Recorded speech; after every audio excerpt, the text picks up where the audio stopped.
It's the morning of Saturday, August 19th, 2017. Calvin Castine back for our umpteenth visit at the Babbie Rural and Farm Learning Museum at 250 River Road in Peru. About a 35-minute drive for me. It's a sunny day at the moment. I had a few sprinkles as we approached here, and there's lots of clouds in the sky, so it's going to be partially cloudy, partially sunny, and might even have an occasional shower. But it's their annual harvest day, one of their two annual harvest days. This year is for hay and grain. Later on in the fall they'll have the corn harvesting, but for right now it's the hay and the grain. It's a 2-day event, Saturday and Sunday. We are here for the Saturday event, 78 degrees, and it's a beautiful day in the North Country. And it's always a beautiful day at the Babbie Rural and Farm Learning Museum. We have to point out that we got here just before noon, so it was lunchtime for a lot of these guys. Todd Babbie is coming back. Dave is here with the pitchfork, and he's unloading the wagon because Leeward Babbie, is he going to run over it and show us here, or what's he going to do here? We want to see a hay loader in action. This is, of course, before hay loaders it was all manual, but the hay loader came along and before the baler did, and simplified a lot of the work. But what Dave's doing here is making another windrow so Leeward could come over it and demonstrate how the hay loader would pick it up. So Todd's going to go up there and help him unload the wagon. This is not something that you would see farmers doing back in the old days. And of course, before the tractors got the pleasure of pulling the hay loader, the team of horses used to have that honor. The Babbie Museum is open throughout the summer. They have specific days that they're open just about every weekend, and I think a day or two during the week also. I'll get a little bit of this, but I'm not going to be able to get much because I can smell that hay dust, and that was a killer for me. I had to wear a handkerchief over my mouth when I was out throwing bales when I was a kid, and never got the pleasure of working in the hay mow because it was so dusty up there. So I would unload the wagon and of course go out in the field and throw bales on the wagon. It was always a challenge to see if you could throw them 4 or 5 rows high. So it was a good workout for a youngster growing up. Farmers got to exercise throughout the summer months. So those of you who've never been here, this was established in 2010 by Leeward Babbie family and friends. And a great deal of this is his collection that he's given to the museum. It's a state-sanctioned museum, so there's all kinds of rules and things hoops they have to jump through to make everything legal for as far as the state goes. And people have items that they have donated. People have items that they have put here that might be here for a few years and then they want it back. Some are here with the idea that if the museum ever dissolved for some reason in the far distant future, those items would go back to the family. Others have just donated them outright. And I'm sure if you have something unique that you'd want to loan them for a week or two or a summer, they'd be more than happy to talk to you. It looks like he's putting the loader in gear. There's a little bars he twists so that now the hay loader will operate in the waiting for the Dale LaBombard to come through with the. You can see here the hay loader's turning, but there's a family on there, a man and a woman and their young child, going for a ride on the stagecoach.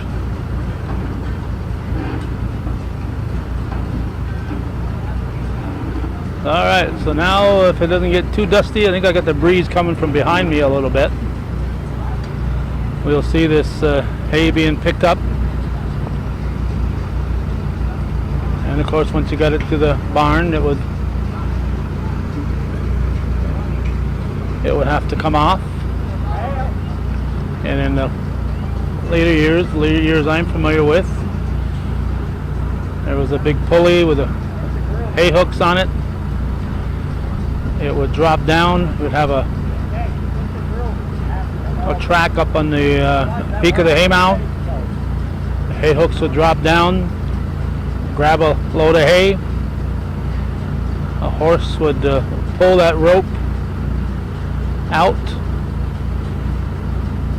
and when it got to where you'd want to drop it in the hay mow, somebody would say, "Whoa." The horse would stop, and the guy in the hay mow would release the hay, and then the horse backed up, and the process started all over again until the hay wagon was unloaded. But what we're seeing here is the loading of the hay wagon. This is something that Leeward is old enough to have done. I was just a kid. I'm 70 years old here in 2017. I was just a kid when my father was doing this, 4 or 5 year old, who had the pleasure of sitting there saying, "Whoa." When the guy in the barn would say, "Whoa," I'd holler out to the guy that was on the wagon, on the horse, so he could stop the horse. So this is how they would pick up the hay. Normally you're on a hay field and not on a gravel driveway, so the hay loader would be lower and it would pick up more. But the hay that it would miss, they'd come along with a dump rake and put it in another windrow. So you might get a dump rake that would accumulate the leftovers from 4 or 5 windrows and put them in another windrow. And of course that was done even after balers became popular. The baler wouldn't necessarily pick up all the hay, so you'd come along with that dump rake, move the leftover hay from 4 or 5 different rows, make a new windrow, and along would come the baler, or in this case here, along would come the hay loader.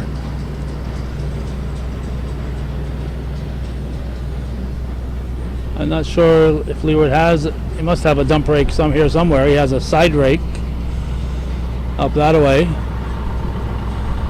which was used in the days of baling, and you might still see a few of those in operation. There's still some people who are baling their hay, although a lot of people have gone to the round bales. And speaking of balers, there's the Dale LaBombard ready to help out, and David Babbie is going to drive the baler.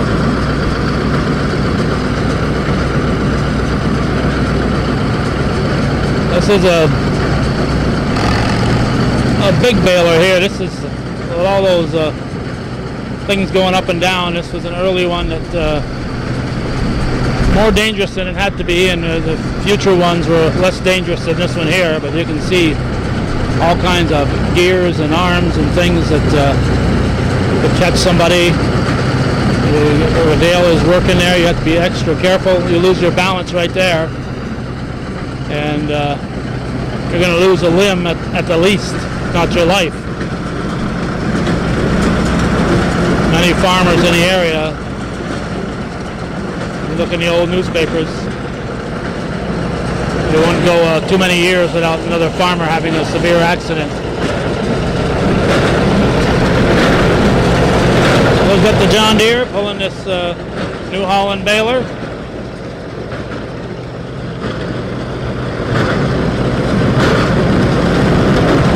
Picking up a lot lot of dust,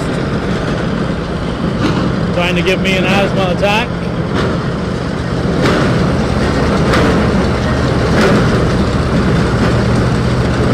I used to, for many years, cover the cattle show at the Clinton County Fair, the FFA and the 4-H.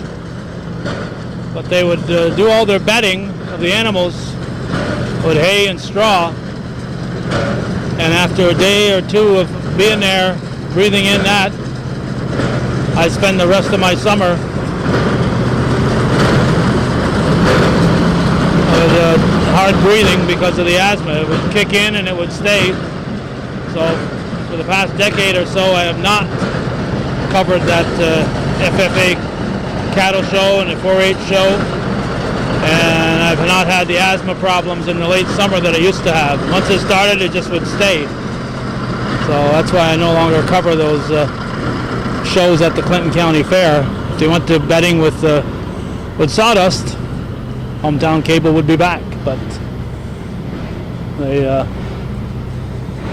they bed with hay and straw because that's what's handy for them, and we can't blame them there. There's that fellow right there, Swoop, he's ready for another ride here. Ready for another ride. Uh-oh, looks like somebody took a carrot here. Are you a carrot collector? Wow. He is. He's a carrot picker? Yes, buddy. What's your name, young fella? Hot. Oh, I imagine the black. His name is Eli. Eli who? Are you a Giants fan? He is. He's a Giants fan. Who are you folks? Nick Maggie. Nick Maggie in. It's Alexa. All right. And this is Eli. This is Eli. Yep. You just had a stagecoach ride. Was that fun? Yeah? Okay. Looking for another ride now, are you? You want to ride on the train? As long as it's not hot, huh?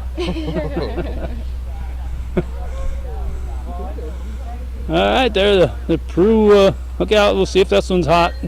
Test it. He's ready to go. That'd make a nice playpen, wouldn't it?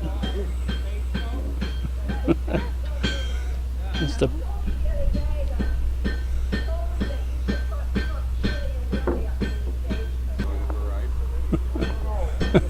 Dale Lombard's trying to talk him into a ride. He said no, he just wants to look. And he said, nope, let me out of here, Ma. Let me out of here.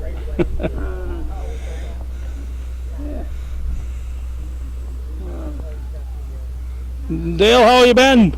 Very good, very good. Can't complain at all. I didn't see you here when we were here for the antique tractor show that was here this year because you were elsewhere. Yeah, we were at a tractor pull as usual. And you're telling me today you're pulling again? Yeah, we're pulling again tonight in Westport. Yeah. So, yeah, it's a lot of fun. It's a lot of work, but hey, we're only here for a short time when you stop and think about it.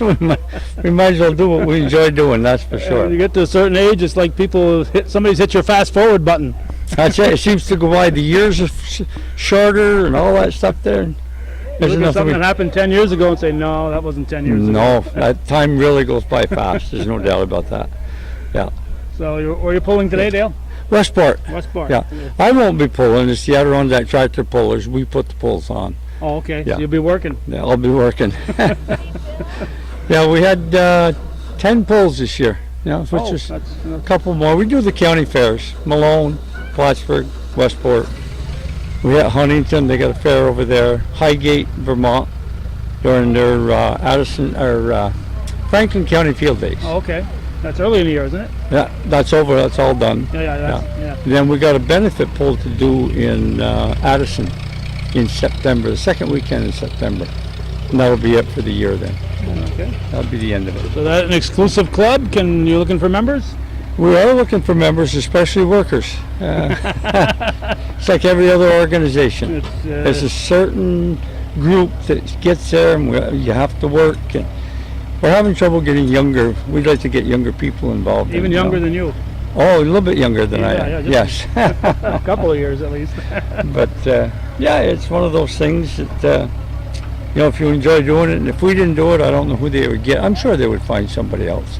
But it's a good organization. We have good people in it right now, and so we're going to try to keep it going. Now, the antique tractors, you don't get the big loud noises that you do with the big tractor No, pulls. we pull the big ones there, all the modifieds and supers and things like that. I belong to the River Valley Club, which they do all antique pulls. Uh-huh. And that's fun, but it's like watching paint dry after watching the big one. You know, they're slow, but you know, it's a good thing everybody doesn't enjoy doing the same thing. That's right. You know, it really is, because they have a nice crowd at all of the antique pulls, and we have a good crowd at ours. So, you know. But those are loud though, your pulls. I got headgear that I wear, especially the modifieds and them 4x4 modified trucks. They're loud. The modified tractors are loud. Even the other super stocks and stuff, it's not like a muffler on an engine. It's just a whine, but it gets right to the middle of your head, really. You know, and so I wear headgear all the time. I think some of them want to be loud. I think some of it's on purpose, Dale. Come on. Oh yeah, well, yeah. The people in the audience, they enjoy that. They want to hear the noise. There's no doubt about that. Yeah, we had a good time last night. Tonight is mostly street legal trucks. Oh, okay. That's getting to be real popular this year in Plattsburgh. If I remember right, they said we had better attendance at the street legal pull than we did at the regular tractor pull. You're too busy to look in the stands to catch people. Yeah, when you look up there, it looked like there was, but you know that can be deceiving. Sure. But no, I think they actually said, Glenn said down there that they actually had more that showed up for the street legal pull. Almost everybody's got a pickup, and you can pull them half ton, 3/4 ton, whatever it is. You can soup them up and get them up into what we call work stock, and then there's 2/6 class, which is real. You can carry weights in the front of them like tractors do. It's and then they start putting big bucks in them. Yeah. The minute you start leaving what came with it from the factory, everything is big bucks. Oh, I got to run. They're going to put the hay in the barn. You're I got to see this. I got to see this. Thank you, Dale. Oh, you're more than welcome. This is what we've come for here. Is this here? We already got one. Well, it looks like you got another fork load there. Oh yeah. Uh-oh. That's no horse pulling that pulley though. Yeah. Got a bunch of mules there.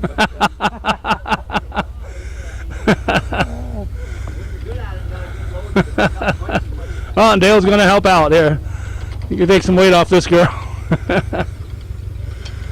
There we go. So there's those hay forks. Oh no, Dave! Oh my goodness, they tripped it too soon. Who's up there? Who did that? I think, Push that back down on me. Who did that? We gotta take it back down. I think you pulled the rope too quick and come right back out of them, huh?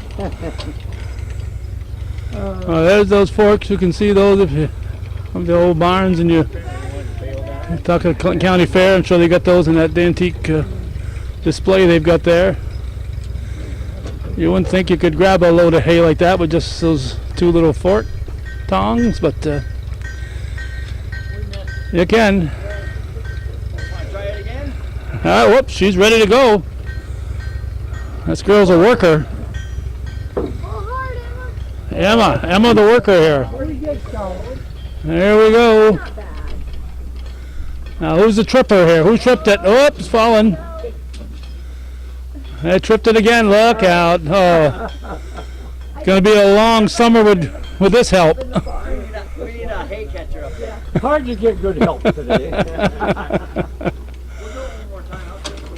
He's not done yet. Emma's ready to go. As long as Emma's ready to go.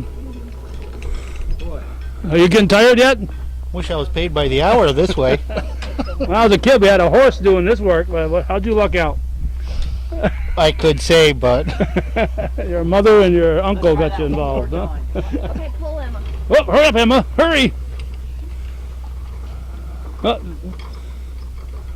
They'll not get too close. He's going to get a load of hay on top of the head here. There we go, into the barn. That's borderline. I don't dare pull that. Oh, it's barely hanging up there. There it comes. One step forward, two steps back. We're not getting anywhere. So one step forward, two steps back. We haven't gone forward yet.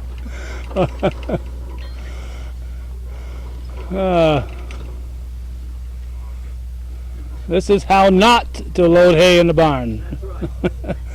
So this is showing first of all how not to do it, and pretty soon they'll show you how you should do it. Hopefully this time, Here we go. going in all the way. Go all the way. There's your answer. There we go. All the way in. There we go. They're gonna go. There we go. I have no. It trips automatically here and won't go all the way back in.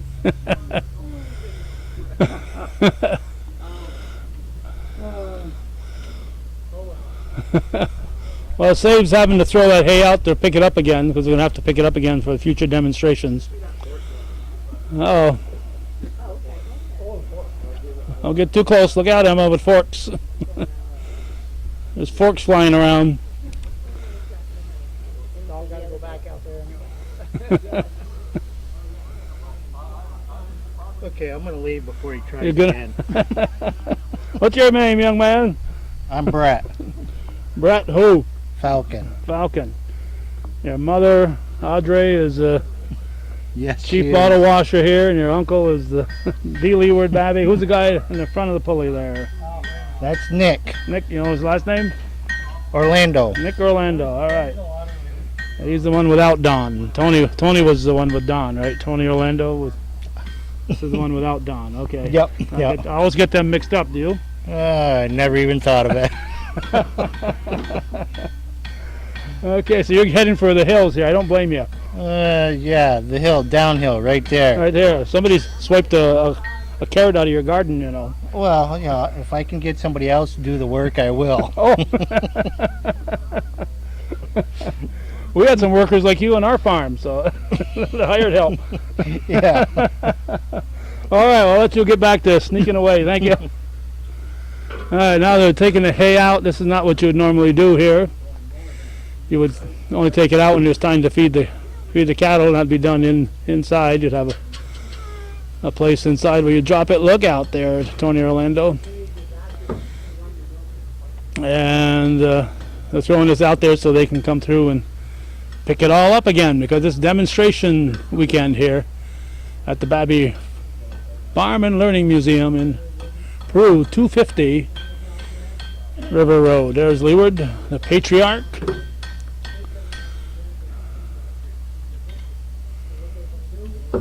There's a blacksmith shop here. There's the old Goshen store is here, all refurbished. They're putting up new buildings and expanding here on a regular basis.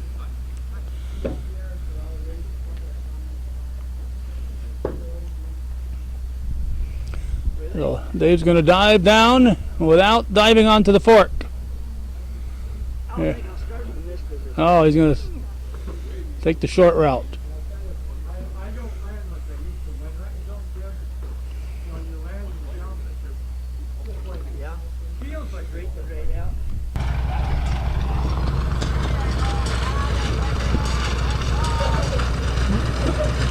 This is kind of a bumpy ride here. It's some kind of a tether. This is used to dry the hay, spread it out and dry it. Make more dust for me. Another dangerous operation, as you can see, Todd bouncing around in the back of there. Phew.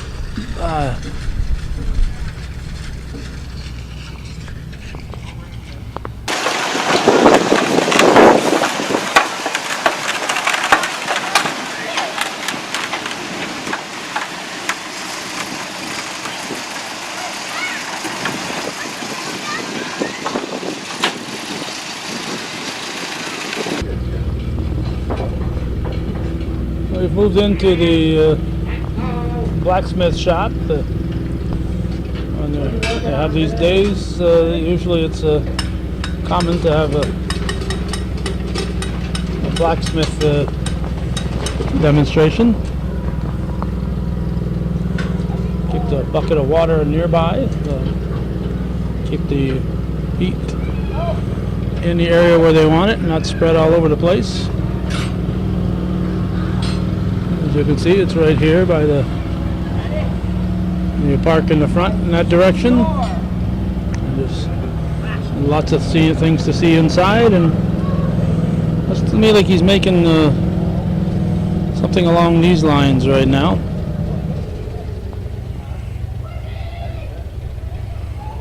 Looks like a decorative hinge. That a hinge you're working on, or do you?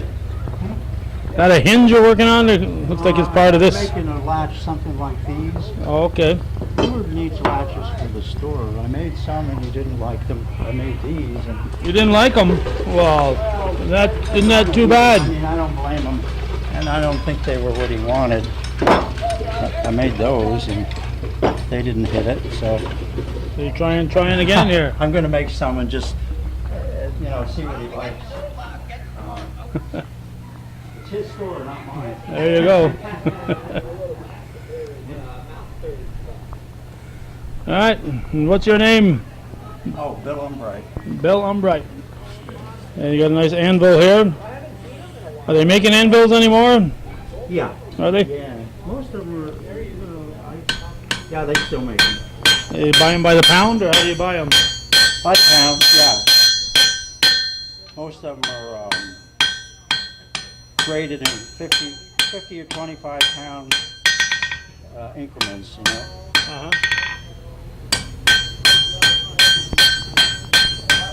So what would an anvil cost you if you were just going out and becoming a blacksmith? That's a good question. That's a good question. I want a good answer. Gave, what's his name, north of town there, 400 for this. 400 for that. Wow. And it's 142 pounds.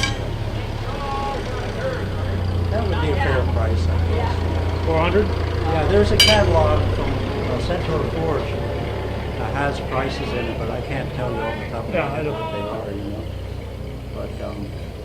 But unfortunately, a lot of them were scrapped. Yeah, I've got an old one sitting around my place. Well,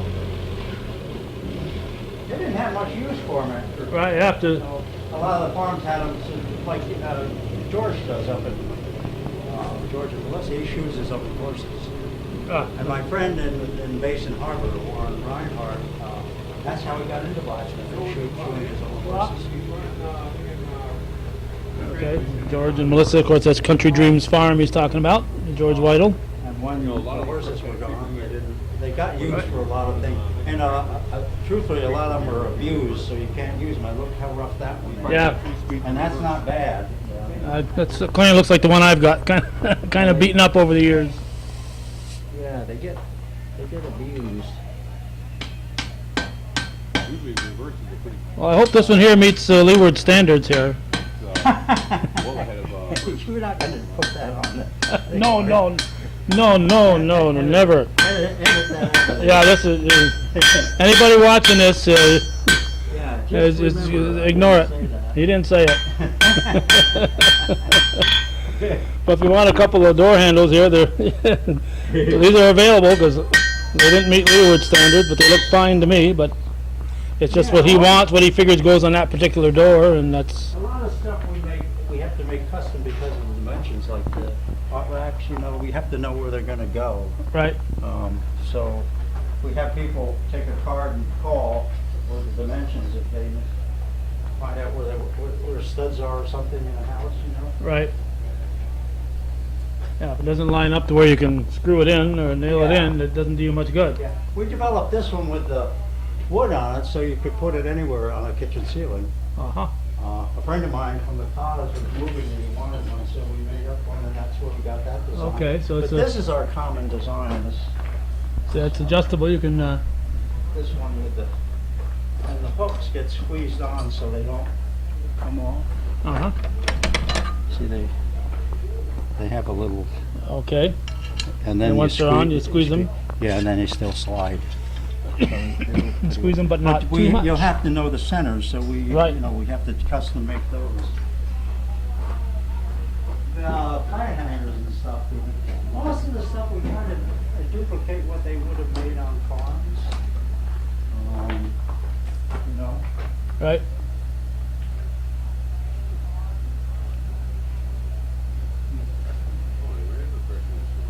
Oh yeah.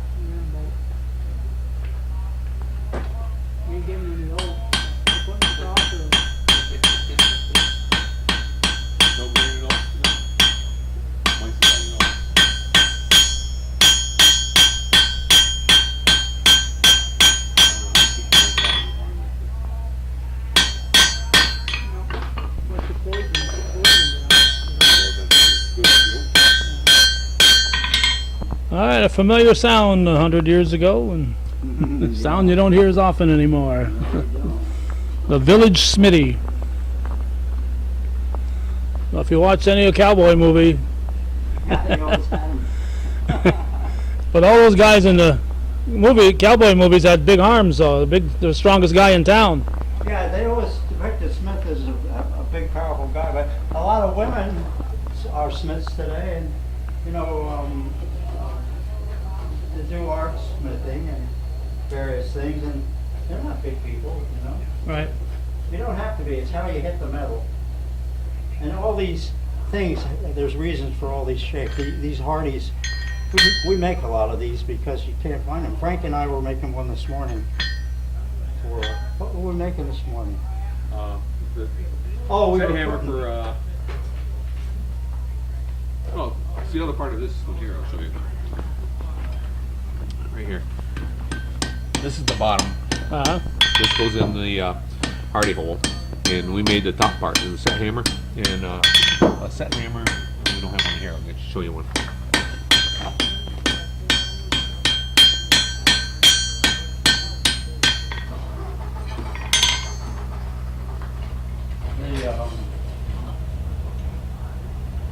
Yeah, we were punching a hole, and Frank drilled it first, and punching a hole, making an eye.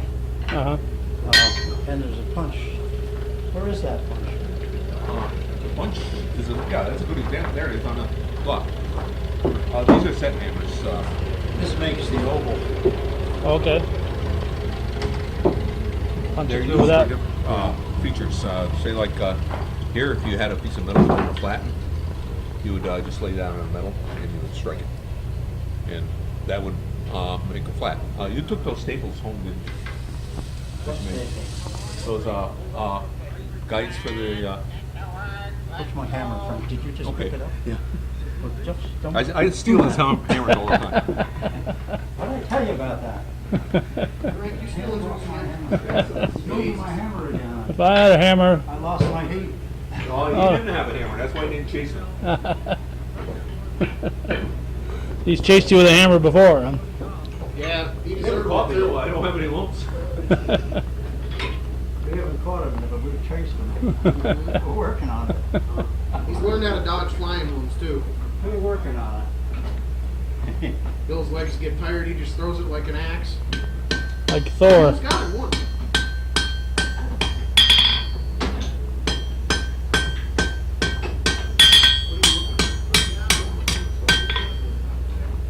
Here's Alright. some examples of punches. Do you have permission to bring these out? I don't want you getting heck again. These are various punches that we use. This is square punch, How's that? punch and hole, Pretty good. round punch, Hammer. and several versions of it. And I was looking for one that we made, especially for you. It's like this one here is made out of a file. Yep, that's for doing this piece here. Yeah. For Okay. holding that shape Okay. Now this one's one that we fabricated right in the shop here. of a frying This tie rod. is part of a tie rod for a truck, Uh-huh.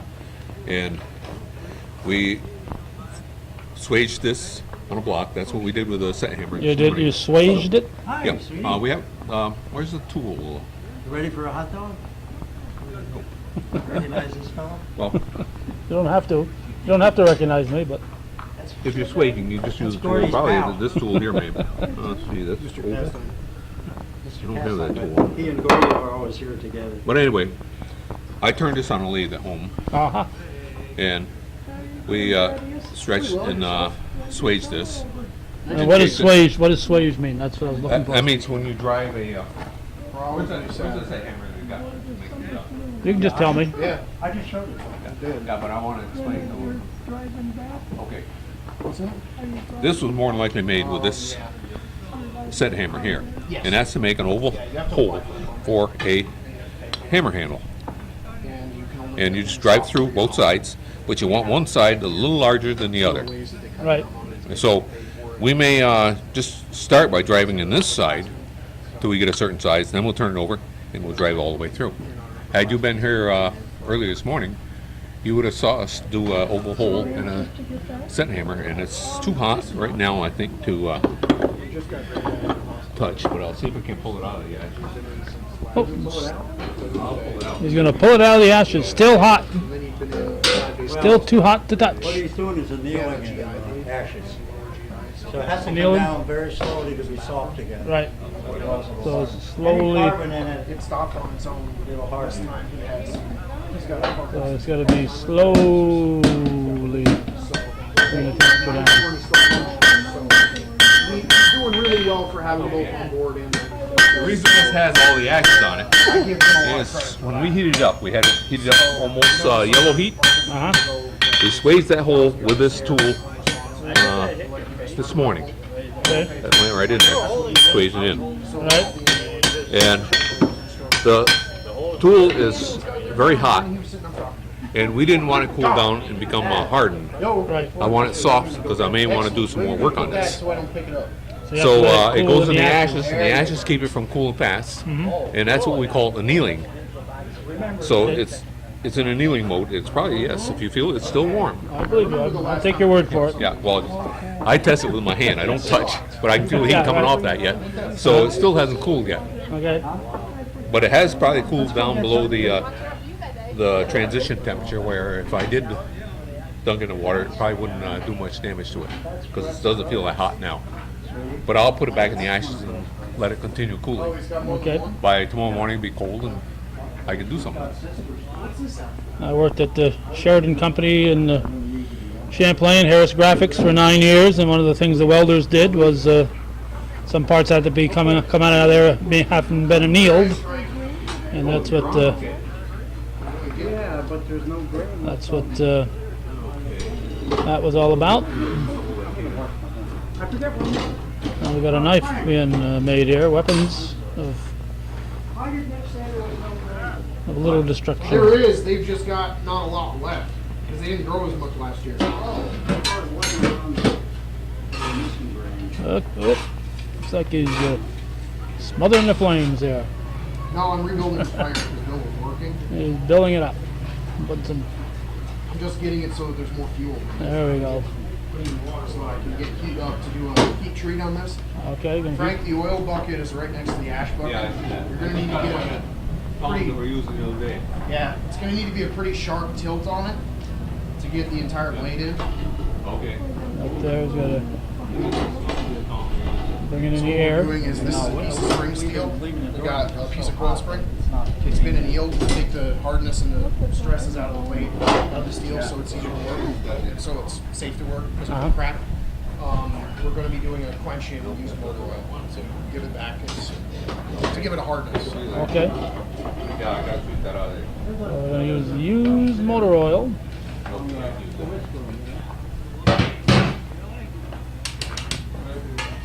Here we go. Well, you're a good cherry. That's all you need. All right, here we I want go. it through the entire blade.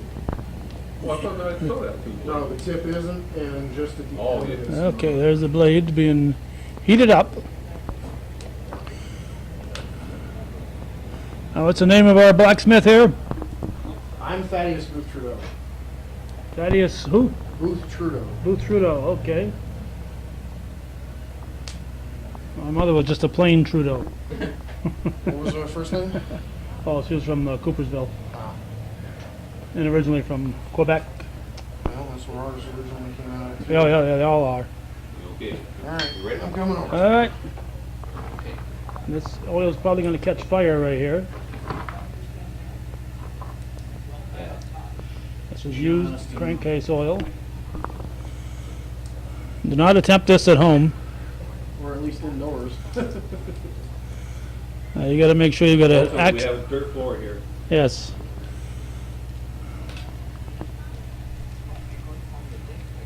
So what's happening to the blade right now? It is cooling down, and it's getting hard surface on it. Okay, so it's It's cooling. a lot like case hardening, what he's doing right here.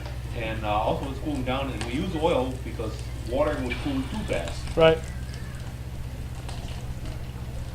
So you get to breathe in some old oil here. That's good for your lungs. Makes Al Gore happy too. Okay, you should be good. All right. tilt it up a little bit. Yeah, a little bit.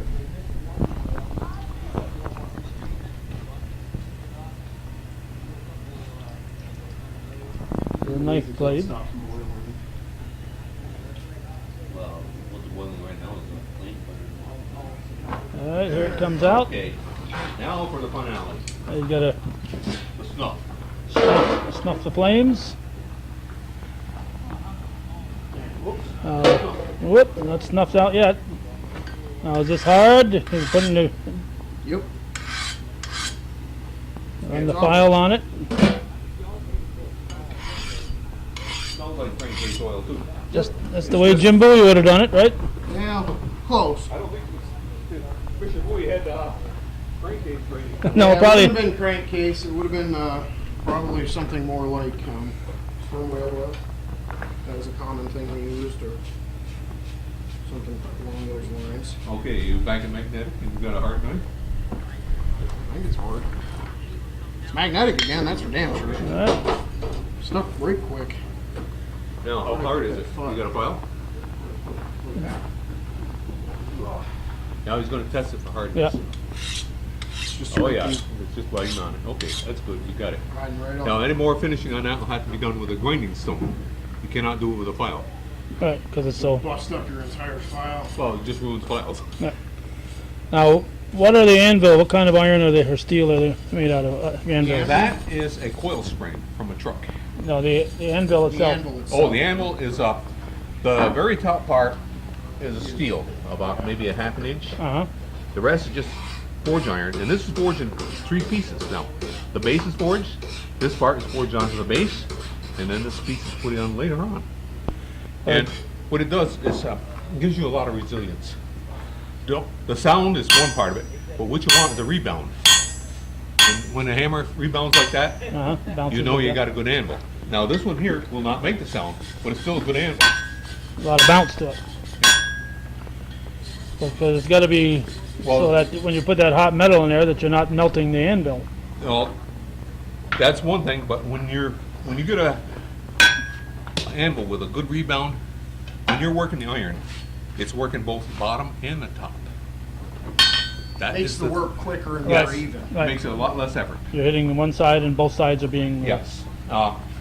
It will. It just makes the job so much faster because you don't lose the energy on the bottom. That term work smarter, not harder. That's what you're after. It was invented by a blacksmith. Probably. Actually, what the blacksmith said initially is strike while the iron's hot.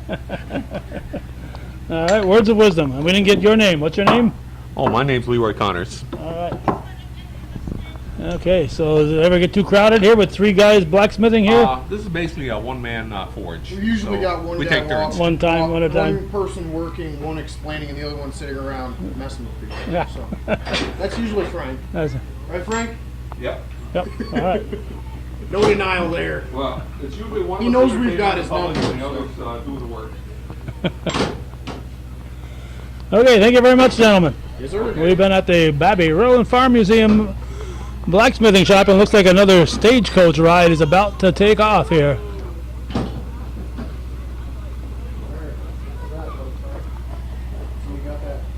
To listen long enough, I sure explain it. All right, we've made our way inside here at the empty milk bottles. Don't know if they have every county one, but there's a Sunny Hill. That'll keep my friend Joyce Ryan happy there. She'll see a Sunny Hill represented here. And once in a while you come across a Robinson one. The Robinson farm was named before it became Sunny Hill. But I think I've only seen one of those over the years. So, we're inside. And what is going on here? Oh, well, I'm taking some flax plants that I've grown, Okay, homegrown.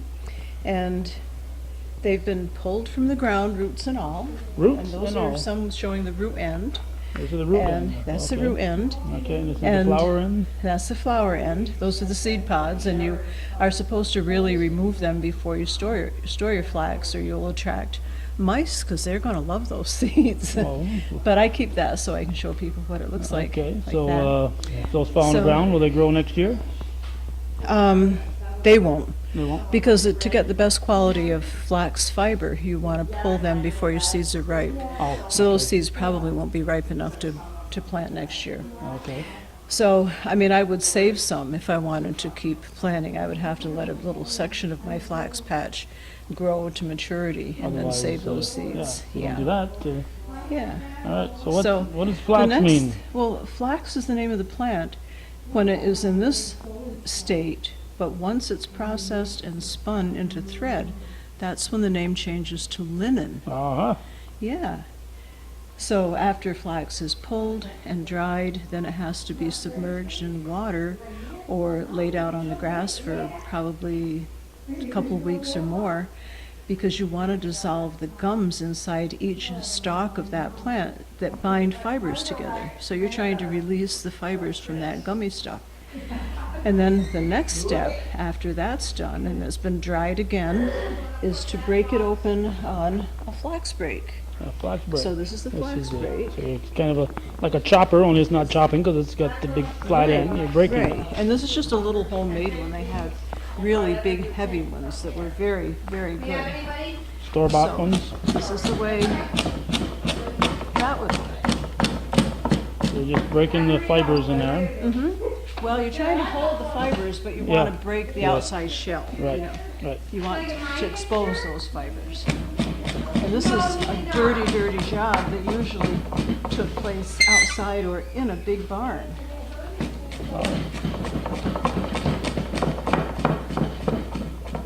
But this is where you can actually see fiber emerging from the stalk, because this has been broken up.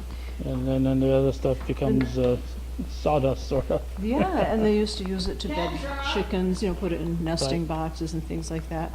So then, from that step,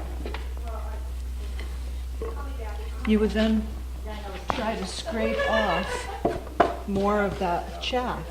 That's why the floor is covered with all this stuff. So that would be this is called a scutching knife and a scutching board. And after you get all that stuff out, which I won't take time to do because it will take forever, you draw it through hackles.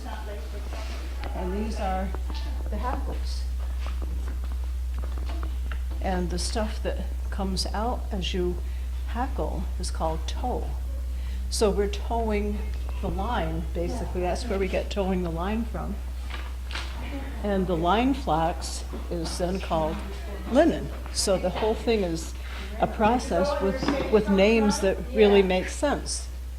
And you start hackling with the very wide set teeth.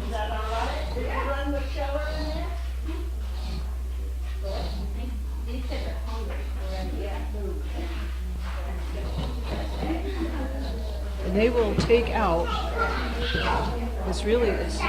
you have to really give it a good yank, but they will take out the short fibers and the fibers that have been tangled, because you don't want to try to spin that into thread. You'll have knots and lumps.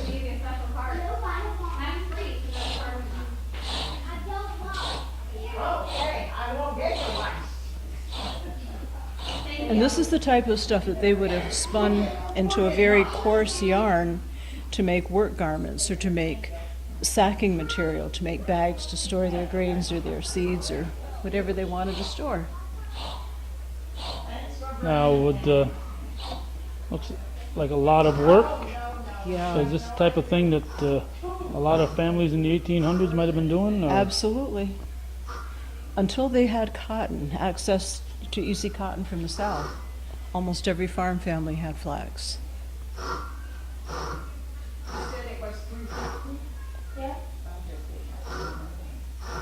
So if you wanted to stay warm in the winter, you had to do this. Now, Well- obviously in the center where you've been holding your hand, it's still, Yeah, you have to make sure that you move your hand up and down the length of the fiber so that you can clean out all the chaff. now over here on our left, is this some that's been cleaned here? Mm-hmm. So that's Yes, I've cleaned that, and I'm spinning some linen thread. okay. And they used to use linen to make sheets and tablecloths, and their good skirts, dresses, men's dress shirts, pants, and the toe that they used would be made into work garments. And they would use the strong linen thread as part of their linsey woolsey fabric when they made blankets, because the weft threads would be nice soft wool, but the warp threads would be very strong linen, so you had a warm blanket. Okay, so And then I'm gonna wander around here, keep the camera rolling. Do not adjust your sets at home. All right, now you got a small spinning wheel here. yeah, the little spinning wheel and the little pot of water, so that when you spin, you can keep your thread very smooth. Unless you want to make towels, something that's absorbent, then you would let it be dry and it would be a little fuzzier and it'd be more absorbent that way. Now you've got to keep a string going here. You can't. Well, I'm going to stop it right here because I have a lump. I don't like that. And then I'll start it over again. So why don't you get another piece? Yeah, I'll just Attached lay to it it? on. Mhm. I make a little web and I lay that against it. And I start the wheel to turn, which spins the thread, and it picks up a few of those fibers. And then I can start drafting just a few fibers at a time, because I'm trying to make a pretty fine thread.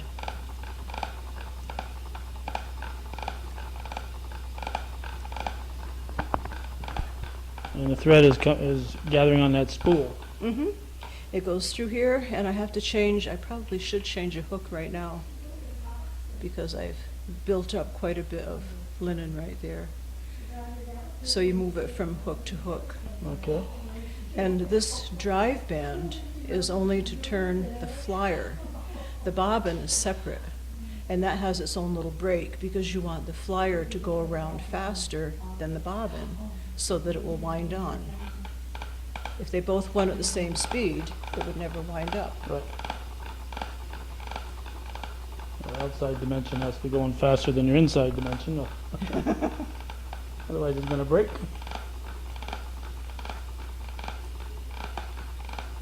And you end up with one foot stronger than the other because your right foot is... I don't think so. I haven't noticed it anyway after 40 years of doing this. Because if your wheel is set up right, adjusted properly, it's almost just the weight of your foot that'll keep the thing going. like tapping your toes. Yep, just like that.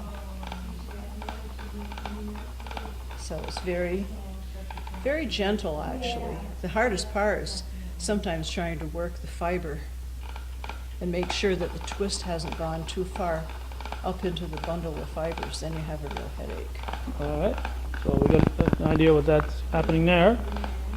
So then you get the fiber, and this is what you can do with it? Yeah, I like to crochet the fibers into different things. I like to make bracelets and bookmarks and different mats and doilies, because they're small and I can make one in 3 or 4 days, and it gives me a feeling of accomplishment that I've processed it. All of this stuff was processed this very old-fashioned way. Have you ever made a sheet or... Never. Never? Never. Or not yet? No, never. No. No, sir.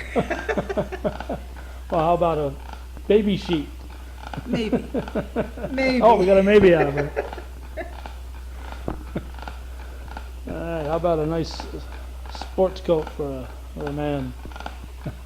Well, I don't know, but I've made, from my wool, I've made a lot of sweaters and blankets. So, That's different. That's Yeah. wool. yeah, This is linen here. this is linen. All right. Well, thank you very much. Well, thank you. And will you be back at the fall harvest day, or you don't know yet? You haven't been booked yet? No. I'm booked for the Harvest Festival in Newtown. That's September 16th. In Utah? In E-Town. E-Town. Elizabethtown. E-Town. Okay. Yes, I'm booked for that one. Okay. I can find you there. Thank you. All right, thank you very much.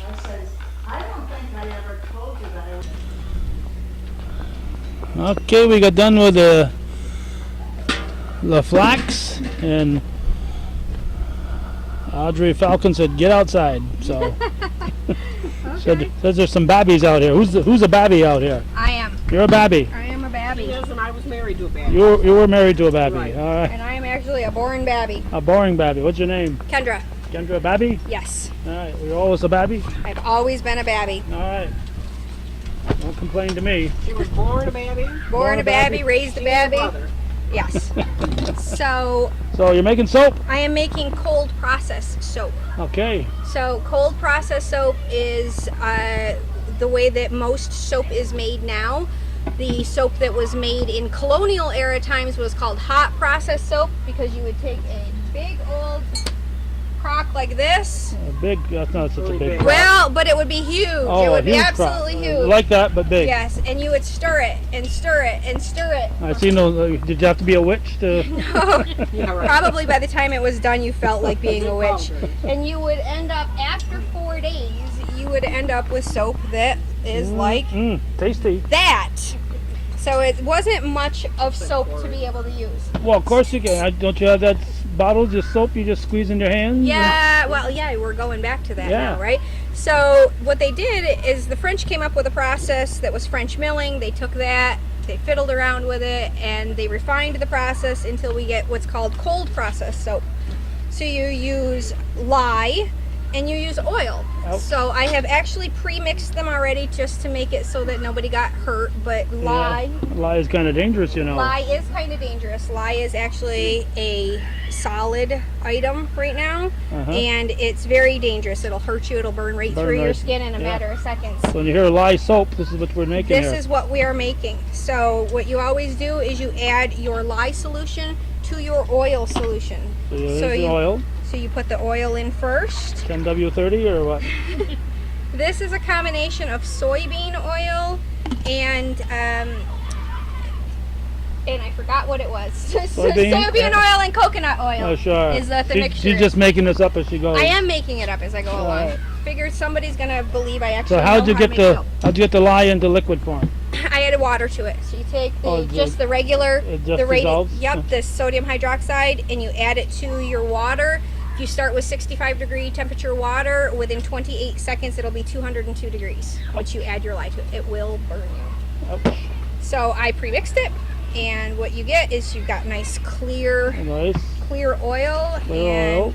through the magic of science, Don't splash it on yourself. I'm not going to splash it, it starts to immediately thicken and change color. They add a little more.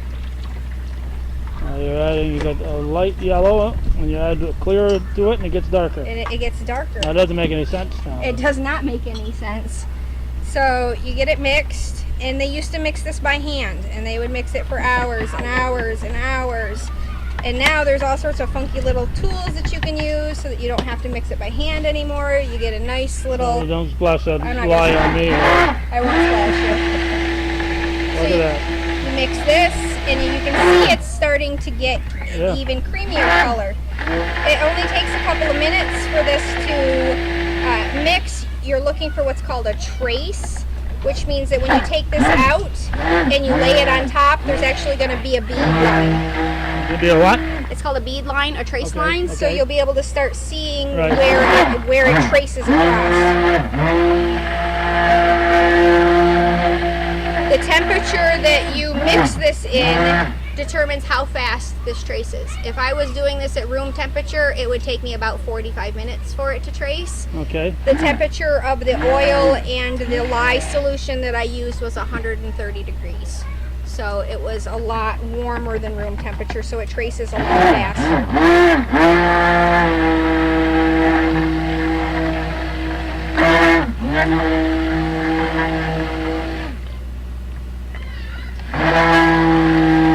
It only takes a couple of minutes for it to do this. You can already start to see see how it's setting on top now, and Getting it's thicker, yep. getting thicker.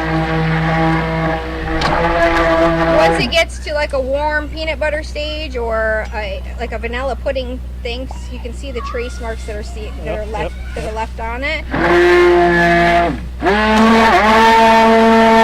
And you hit it really high for just a second, then it makes like a medium trace. You add your essential oils, whatever mixture you got. I already had that pre-measured. It was an ounce of coconut and almond oil. And I mix that in. You ladies want to smell good, right? Yep, you want to smell good. Of course. And then for this, I'm actually using coconut, but this coconut has been dehydrated so that it doesn't retain any moisture in it. Lots of coconut. Lots of coconut. And then I just mix that all up in. The coconut, the only reason I add that too is that it gives it a little bit of texture. And that's it. Then you take your mold, which you spray a little bit of spray oil into it.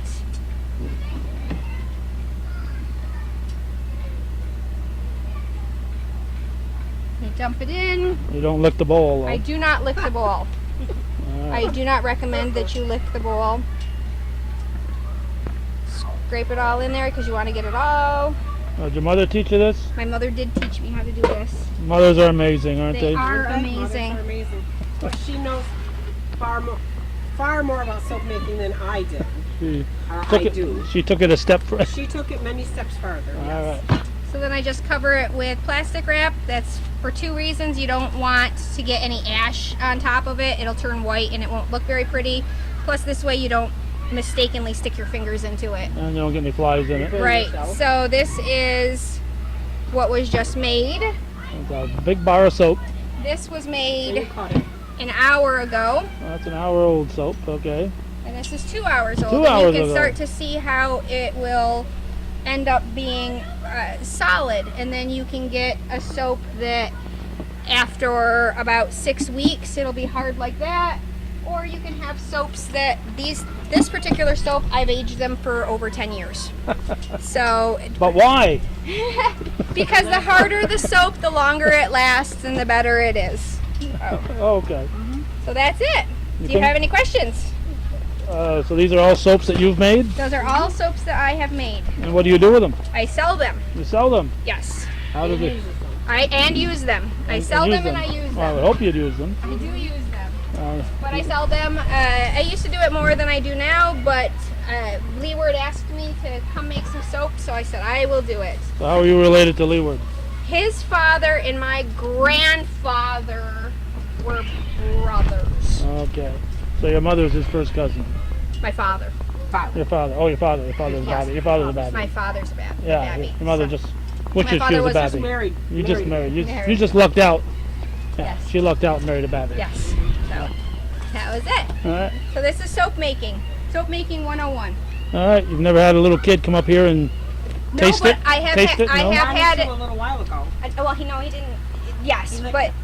I have had a grown gentleman come up and pick it up and throw it in his mouth, and then I have to say, "What are you doing? That's soap." And then they usually say, "Well, it looks like fudge." And I say, well, it does, but it's soap.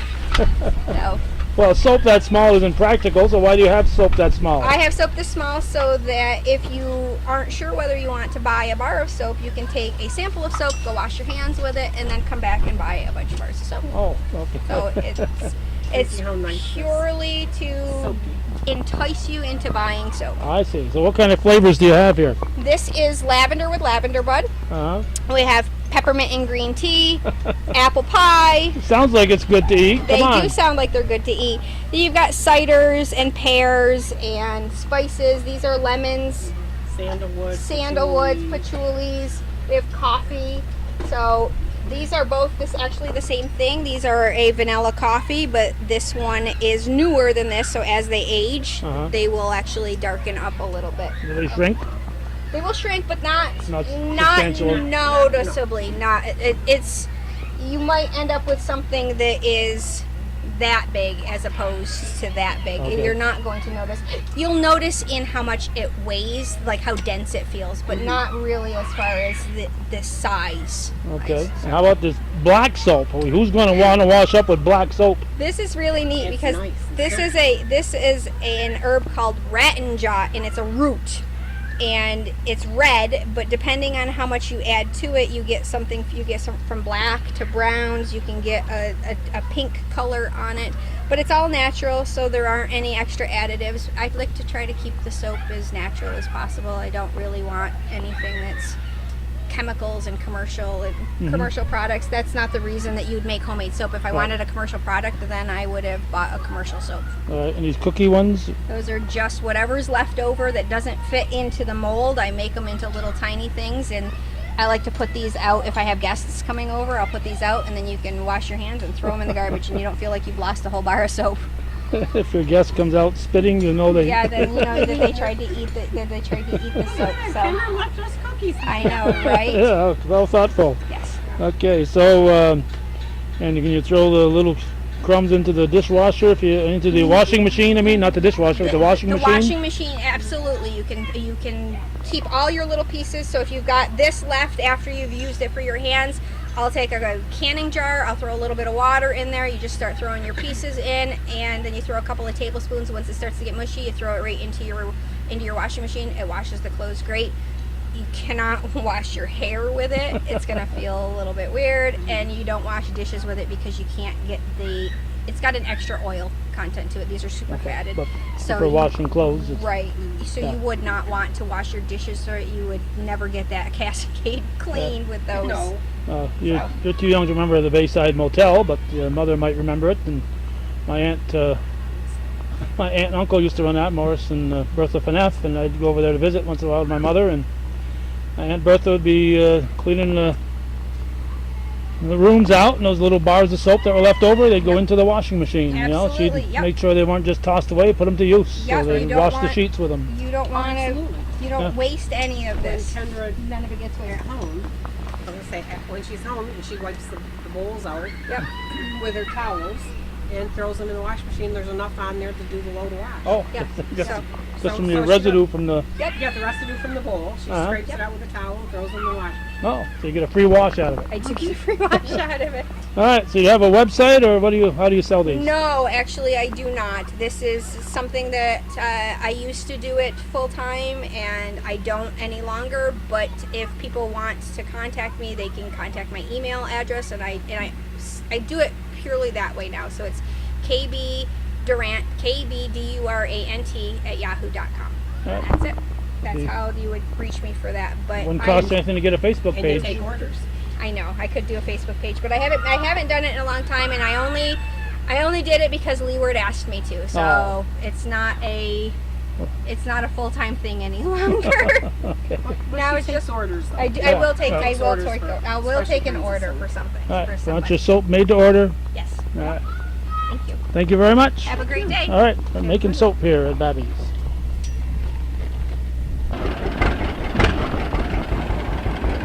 We are moving right along, and I came back in this direction, and they were working on a belt for this thrasher. And Todd's on the other side over there. He's putting some stuff on the belt to make sure it runs right. The belt was a little loose. So here's the oats. They cut the oats, the stalks and all, throwing it in the thrashing machine. And you can see it's a dusty job.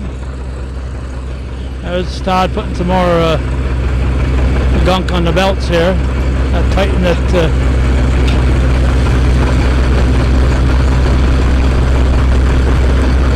Now what the thrasher does, it separates the stalk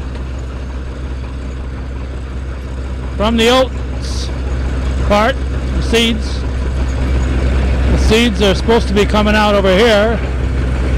So they're coming out the end, it's not coming out the bag over here. That's actually at the end is the stalks, the straw. And in that bag it's supposed to be the oats, but they've recycled some of this oats a few times, so there may not be any much oats left on it. A lot of belts on that machine, and the wind is shifting, sending it in my direction, so if I die shortly after this show, we'll know why. more belts on the other side of the machine. We're going to wander over here and see the straw coming out. And use this for bedding, of course. Nothing here for the cows to eat. Nothing of any nutrients. Nothing that would even entice them to eat it. And hopefully we're getting a little bit of oats coming into the container there. So that's a thrashing machine. And you take those oats part and you put that in your granary. I know we had a granary at home, and the granary's still sitting there at our old farm. And I imagine some of the farmers may have mixed that in directly, but for our purposes, we'd bring that to Agway, GLF, and you get a lesser cost on your bill if you provided the oats for your own grain.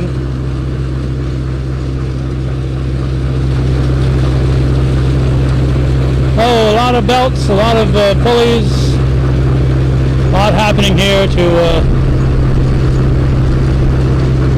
operate this thrasher and separate the oats,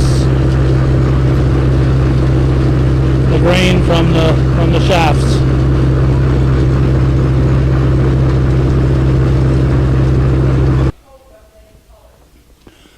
Okay, we are in one of the original buildings probably when the museum part came up, although it looks brand new. This one of the first buildings you put up, Leeward? Well, yes, it was put up for a shop before it became a museum. A workshop. Yeah, we had one heated section and the rest was for storage during the winter.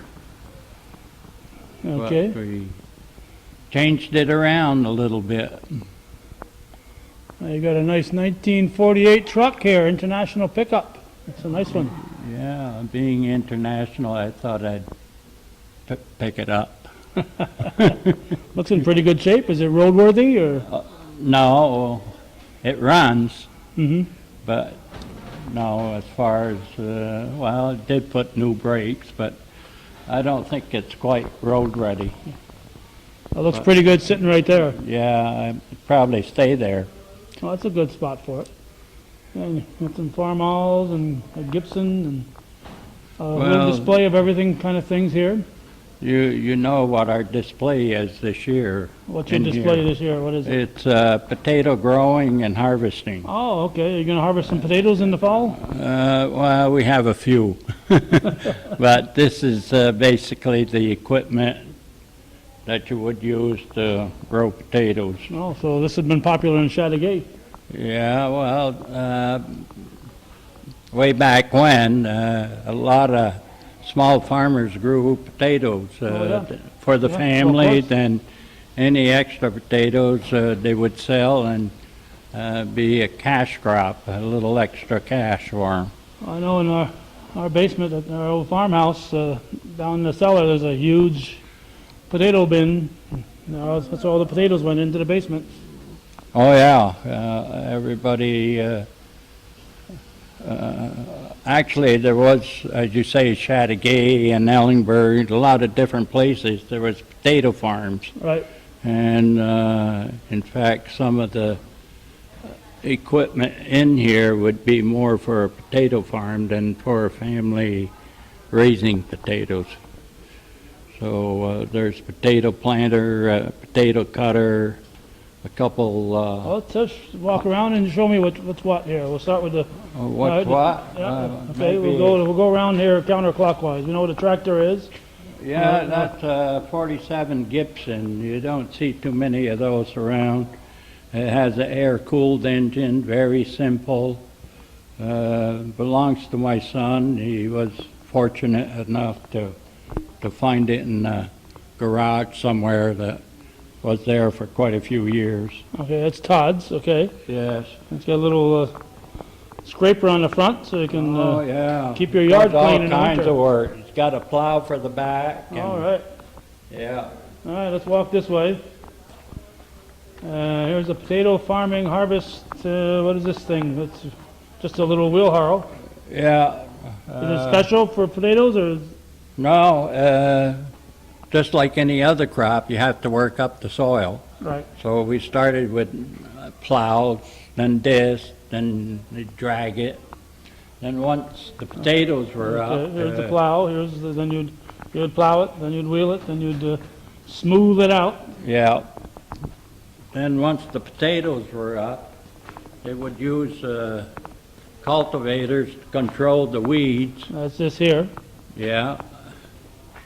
And then you always had to hill potatoes, so that's an old hiller.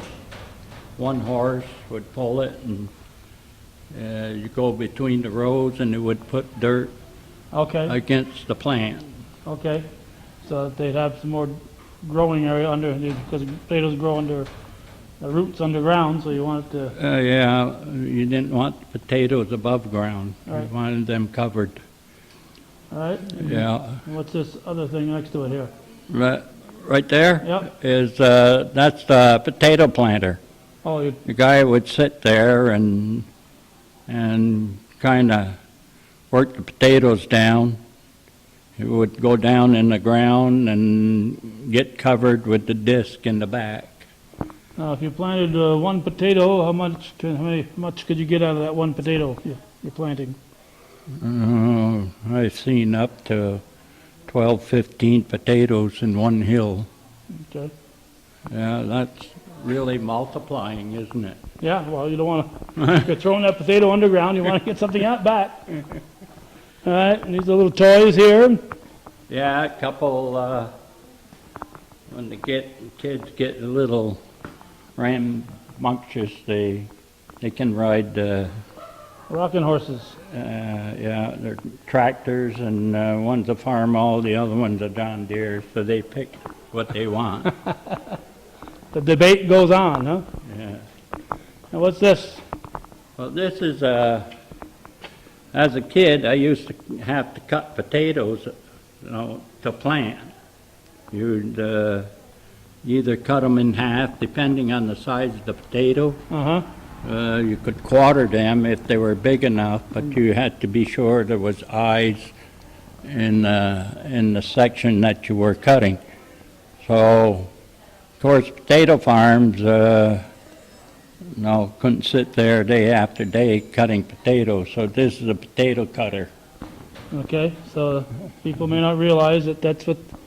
It's Yeah. not a seed you put in there; it's an actual potato. So. Oh yeah. It's so you And, get a quarter of it and stick it and it'll grow. And Yeah, they'd have to dump the potatoes in there, then they would pick them out. And that would actually either cut it in thirds, quarters, there's 2 quarters, and 1 in half. So depending on the potato. size of the potato. Right. All right. So I guess that was a big help. I never used one actually, but I'm sure this came from the Harrigan farm I see that. In Ellingburg. All right. Probably related to the ones that sell ice cream up that way. I think they might be related. There's quite a few Harrigans in the Ellingburg area. Well, last year I was here for the for your summer thing, and they had a dairy princess Yeah, here. She was a from- Harrigan. Yeah, she's from Ellingburg, and but she went to school in Yeah. Chateauguay. Yeah, her mother teaches in Chateauguay. So Yeah, single row, 2-horse potato digger. yeah. So time to pick the taters. That's what you use. Not to pick, to harvest. Yeah, that's that's Oh, what okay. I call picking. You call harvesting. Okay. Yeah. All right. If you're going to be Not correcting me all the time, this whole interview is over. This is a rather simple one, but I Would guess it get it them all? worked. Would it get them all? Would it? You'd think you might miss a few. Yeah. Would you have to go out behind after and just check? No, I guess it went deep enough, got all the potatoes, but Oh. it would, when it would go forward, it would this would go up and down and try to knock the dirt off from the potato. Okay. So they So you're getting the potato would and not the topsoil. so they would dry a little faster. So, as I say, this is kind of the simple one. 2 horses, though. Yeah, I think one horse probably could pull it, I would pull think it, so. but then the horse would be walking on the potatoes. So, like, So they put a horse on each side of the road. like the positioning of your wheels on the tractor, so they're not Yeah. running over the crop. Right. And what is this? Well, that's a potato harvester, Okay, much bigger. that's the bigger one. Yeah, So the potatoes would roll up here, and then yeah. and down here, this would shake them. What would they And they call? had to get rid of the plant itself, the vine, or. Oh, would this just drop the potatoes on the ground? Then you'd have to come along and pick them up after, or Oh, yeah. Oh, yeah. So you still have to pick 'em. They still had to go out and pick them. okay? Yeah, and actually this one, we worked on it last winter and actually would work, but we, I don't think we'd be using it. And this has got the seat on it, so this was probably horse-drawn. It was horse-drawn at first, of course, like any other piece of equipment. When the tractors came around, they cut the pole and put a hitch on it and used the tractor.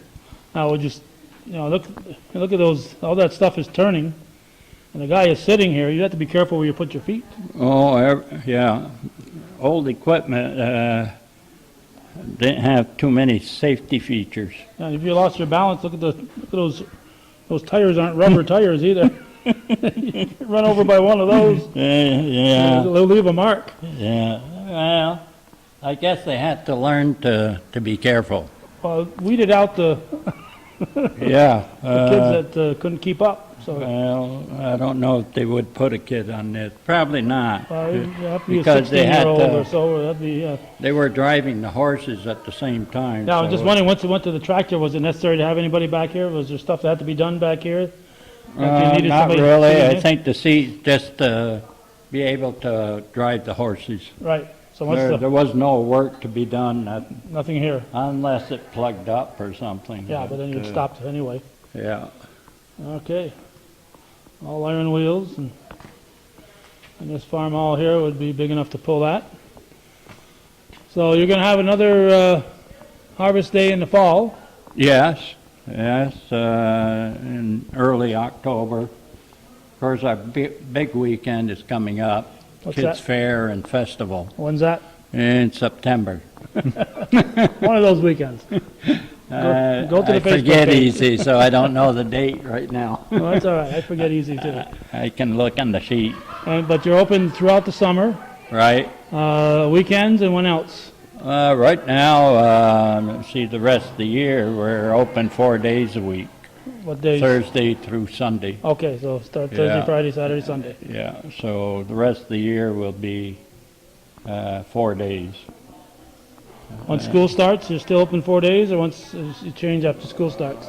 No, we like to be open for tourist people during the summer, so July, August, and September, Okay, we're open 4 days. May, June, and October is just the weekend. just the weekends. Okay. Yeah. All right, so you got that big day coming up in September, then your harvest day in October, or Yes. or late September? We better go check. We better go check. It's right on the sheet in the office. We have stepped outside in a threatening day, but we haven't had, since I got here, we haven't had any rainfall leeward. It's been, we've had a good day.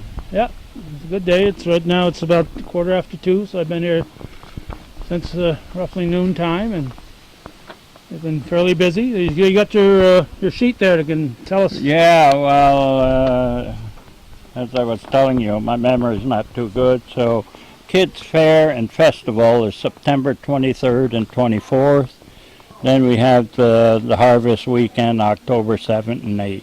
Okay. Those are the two special events that But we're. any other weekend, they can still come up here. Oh yeah, we're open. Just that we have special events on these weekends. All right. You have a Facebook page, so people can go there and That's right. get the information that they might want or need. And it's a great place to bring the kids, but to bring the kids here, there's machinery operating, so don't just set them free and let them roam around. Keep your eye on them. If they're really small, keep your hand on their hand. And Yeah, we're putting on demonstrations today, and there was quite a few kids around Yes. today. they like those stagecoach rides, don't they? Oh yeah, and Thomas the Train. Yeah, that was more popular to the kids than the threshing machine. Yes. I don't know why. Well, I don't know why. But that's good. And there are little games they can play and things. And Yeah. So if people want to learn more or even get involved in this, you're always looking for people. I know Dale Bombard said he just got thrown off the board.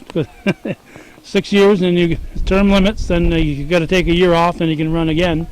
So you have a board of directors and Volunteers we're always looking always for. looking for volunteers. Yeah. And if you don't know a lot, they'll learn you right here, Yeah, won't you? It's yeah. a learning museum. That's what it is. All right. We They won't try teach to you, they'll learn you. teach. We try to teach the kids as much as we can, but we can teach adults too. Sometimes the adults teach us, so That's right. it's a It two-way. works both ways. Yeah.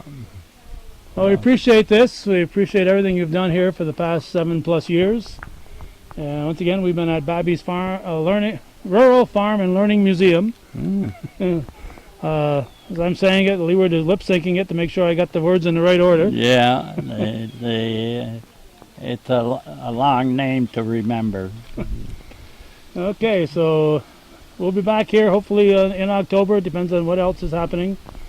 But we try to get here a couple times a year and try to do things different every time because there's always a lot to see. So what we saw today is just a sample of what they have to offer here. So don't feel you've watched this and you've seen it all. They've got a lot more, and it's even more interesting when you're here and you bring the kids along and they can see it in person. So thanks for watching and supporting viewer-supported local television, Hometown Cable. We've been at Babbie's Rural and Farm Learning Museum in beautiful downtown Peru. Thanks for watching.